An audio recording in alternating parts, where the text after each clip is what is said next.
জনগণের রায়ের সঙ্গে প্রতারণা করা এটা কোনোভাবেই কাম্য হতে পারে না। এটা কিন্তু তাদের বক্তব্যের মধ্য দিয়ে আত্মপ্রমাণিত হয় না। এই কারণে আমরা দেখেছি যে তাদের যদি সৎসাহস থাকতো, তারা গণভোটের রায়ের কথা তারা বলতে পারতেন, তাদের সেই সুযোগটা ছিল, তারা সেটা করেন নাই। এটা আসলে জনগণের সাথে একটা লুকোচুরি করা। জনগণ চেয়েছে সংস্কারের মধ্য দিয়ে বাংলাদেশ রাষ্ট্র কাঠামোর একটা বড় ধরনের পরিবর্তন হবে, সেই পরিবর্তনটা তারা আসলে চান না।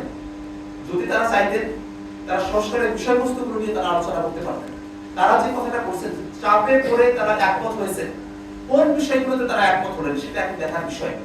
এমন কোন বিষয়ে বিএনপি একমত হয়েছে যে বিষয়গুলো দেশ এবং জাতির জন্য খারাপ বা মন্দ, বিষয়টা এমন নয়। আমরা আলোচনা করে দেখতে পারি যে এই যে তত্ত্বাবধায়ক সরকারের নতুন ফর্মুলার কথা বলা হয়েছে, সেটা কি দেশ ও জাতির জন্য খারাপ? উচ্চকক্ষ ভোটের বিয়ার অনুযায়ী গঠন করা হবে, এটা কি জাতির জন্য মন্দ হতে পারে?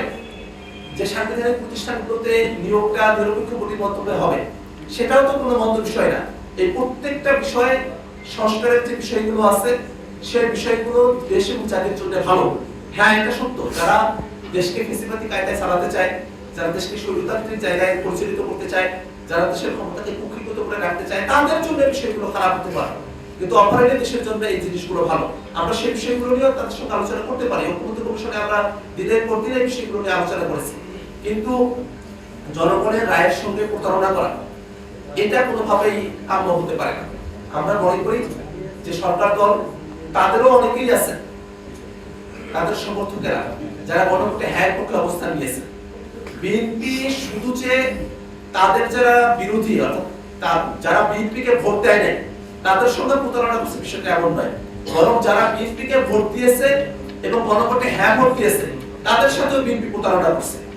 এই যে নিজের অনুসারীদের সঙ্গে প্রতারণা করা, এইটা কোনো একটা দলের জন্য নৈতিক অবস্থান হতে পারে না বলে আমরা মনে করি।